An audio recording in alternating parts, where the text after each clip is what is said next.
Hello, ito naman grasya ng tag-ulan. Oh, yan, kadaming kabuti. Oh, fresh na fresh. Daming kabuti. Oh, sino mag-order ng mga kahoy nito? Online. Libre, shipping lang sa inyo.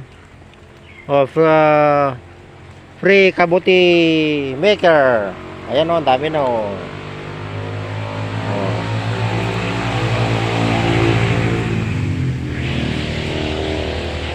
Ano may gusto? O, dahil pa rito. O, Peng, kailangan Peng. O, daming grasya pag tagulan. Ayan, doon sa gilid. Dito naman tayo sa gilid. Ang daming ampalaya. O. O, ito ampalaya, o. Yung sahog niya. O.